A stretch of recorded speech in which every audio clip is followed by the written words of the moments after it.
చాలా సంతోషం, వీళ్ళందరూ చూస్తుంటే సంతోషంగా ఉన్నది.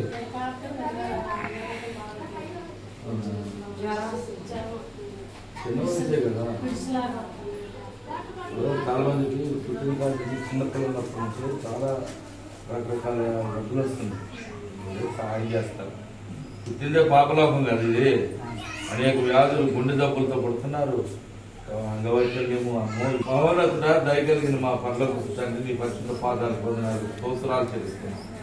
ప్రతి వ్యక్తికి నివసించడానికి ఒక గృహము, ఒక కుటుంబము అయా నీ కృపను పొందుకొని ఈ లోకంలో అయా సార్థక జీవితం జీవించాలంటే, సామాజికంగా గౌరవ ప్రతిపత్తులు మేము పొందాలంటే, సాధించిన విజయాలు కుటుంబంతో కలిసి ఆస్వాదించాలంటే, సంఘంలో నిన్ను మయంపరచాలంటే అయా మేము నివాస గృహము, అలాగే మరి నాయన అవసరమైన సమస్యలను మీ ప్రభుత్వం సమకూర్చుకొని వాటిలో నివసిస్తూ నిన్ను మయంపరచాలి. ఇదిగో మీ బిడ్డలను ప్రేమించి అనుగ్రహించి స్వాస్థ్యము బిడ్డలను ప్రభు అత్యధికంగా జీవించావు. ఎందుకంటే వాళ్ళ కట్టాలనుకుంటే కట్టలేరు, ఎన్ని ఉన్నా వనరులు ఉన్నా ఇంకా కొందరు వాళ్ళ చేతుల్లో కావటం లేదు.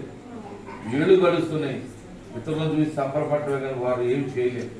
అయితే ఈ బిడ్డలు నువ్వు దీవించావు, వారి చేతుల కష్టాన్ని నువ్వు ఆశీర్వదించావు, వారి కలిగి ఉన్న ఆశను ఫలింపజేశావు. నిజంగా నమ్మదగిన దేవుడు.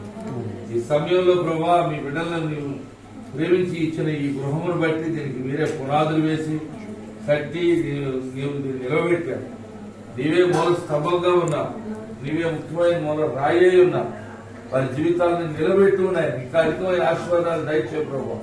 బిడ్డల భవిష్యత్తును మీరు తీర్చిదిద్దండి ప్రభావ. చేరున్న ముఖ్యమైనటువంటి కుటుంబ సభ్యులు, బంధువర్గము, రక్త సంబంధులు అయ్యా ఒకరినొకరు ప్రేమించుకొని ఒకరి కోసం ఒకరు ప్రార్థనలు చేస్తూ మీరందరూ ఆత్మ సంబంధమైన జీవితంలో సాగిపోయే వారికి చేయండి ప్రభావ.